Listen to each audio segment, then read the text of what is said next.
So my name is Sorin Daniel Dan. I'm professor at University of Agricultural Sciences and Veterinary Medicine in Cluj-Napoca, Romania.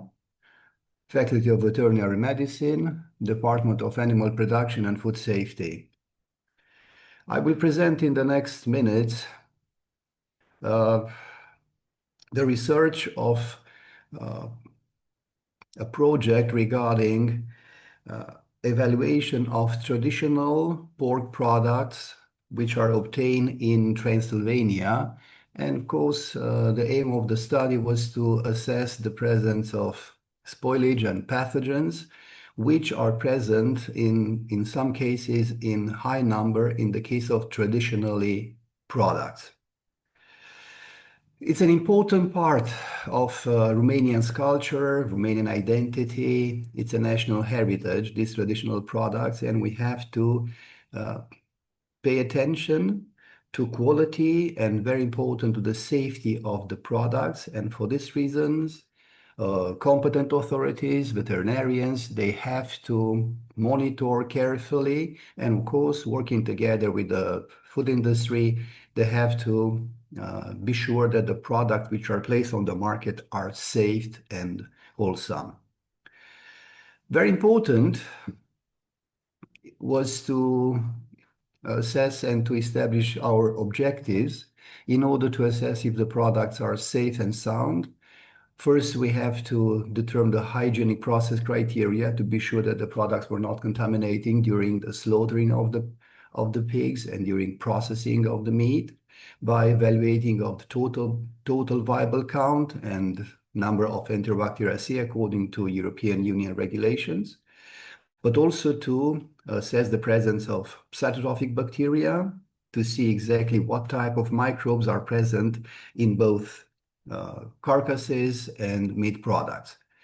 Also, regarding safety criteria, we were interested to identify the presence of pathogens like Salmonella, E. coli, Listeria.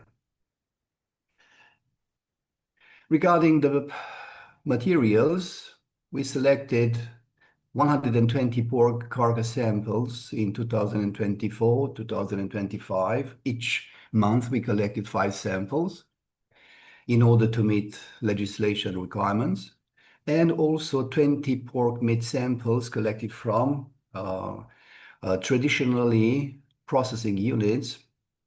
And we choose the most consumed products in our part, which is dry smoked homemade pork sausages, dry smoked pork ham, and dry smoked pork tenderloin. Methods were standardized ISO methods for total viable count, enumeration of Enterobacteriaceae, detection of Salmonella, enumeration of E. coli, and we use PCR methods to confirm Salmonella because important is the food products do not contain pathogen strains like Salmonella enteritidis typhimurium, and regarding E. coli, to not have Shiga toxin producing E. coli.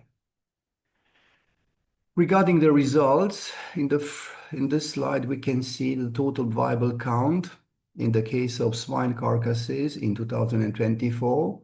According to our legislation, the maximum limit is supposed to not exceed 5 logs, which means 100,000 colony-forming units.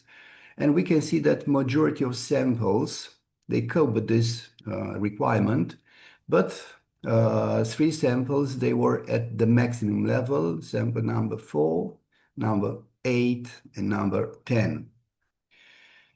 In 2025, based on corrective measures applied by the processor, the hygiene was improved in the slaughterhouse, and for this reason, we can see low values, and none of the values in 2025 exceeded the maximum limit. Regarding Enterobacteriaceae count, the same situation in 2024. 5 samples exceeded the maximum level, which is 3 logs, 1,000 CFU per square centimeter. Sample number 5, 6, 7, and 8, which also correspond with the summer season when the temperatures is a little bit more elevated in the refrigerated area, maybe according to problems regarding maintaining the cold chain.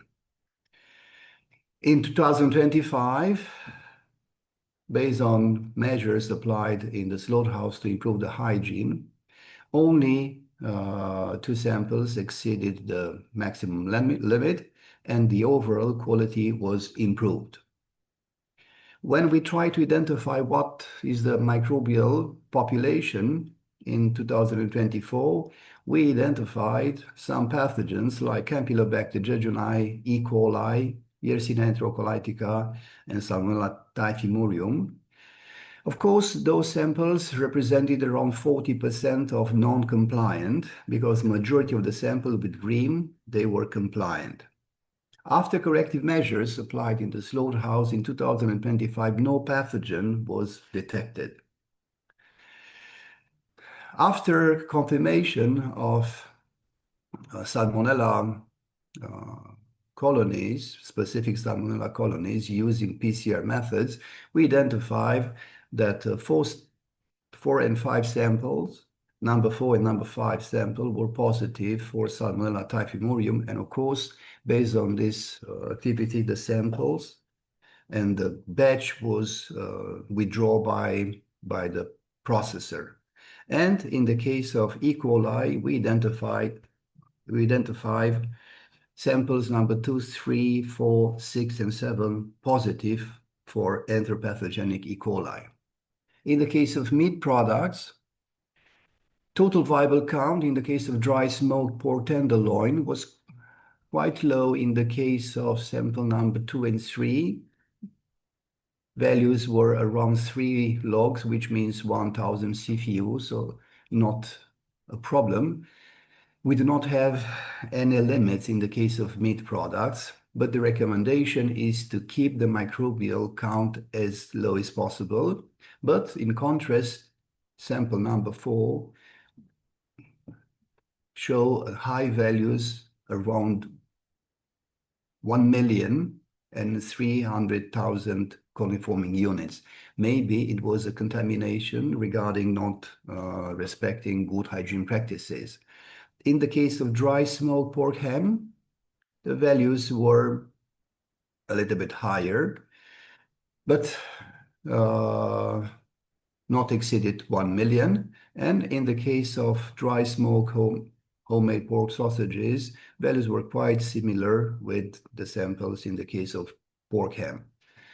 When we identified microbial population, we can see that it's quite diverse. And in the case of dry smoked pork tenderloin, majority of samples were represented by gram-negative bacteria, around 75% of the microbial population. And the dominant population was represented by Pseudomonas, fluorescens, fragi, and putida. In the case of dry smoked pork ham, we identify quite the same situation with the majority of gram-negative microbes, because these products are kept at refrigeration temperatures, and psychrotrophic bacteria will become the dominant population very quickly. But also, like in the case of smoked pork tenderloin, dominant population were represented by Pseudomonas and Psychrobacter, but also identify some gram-positive bacteria like Micrococcus, Staphylococcus, and Streptococcus. In the case of dry smoked homemade sausages, majority of the samples were again represented by gram-negative bacteria, where Pseudomonas, with this pink, was the dominant population with more than 40%. In conclusion, the study reveals hygiene deficiencies in swine carcasses processed, with almost 30% of the sample exceeding acceptable limits. We do not identify pathogens in 2025, but the presence of Salmonella typhimurium, Campylobacter, Listeria, and E. coli represent a risk for the consumers. In the case of pork meat products, dominant population was represented by gram-negative microbes, 62%, mainly Acinetobacter, Moraxella, and Pseudomonas. And of course, I want to emphasize that these microbes are also representing an important problem for the public health because they are a part of nosocomial infection at this time. In the case of pork ham, the microbial population was acceptable, but dominated by gram-negative, gram-positive bacteria in the first part of the storage time, around 66%, Micrococcus, Staphylococcus, and Streptococcus, and then the population become dominant for the gram-negative.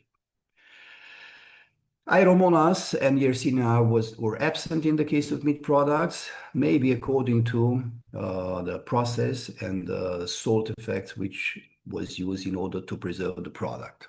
Thank you very much for your attention, and if you have any question, please do not hesitate to ask.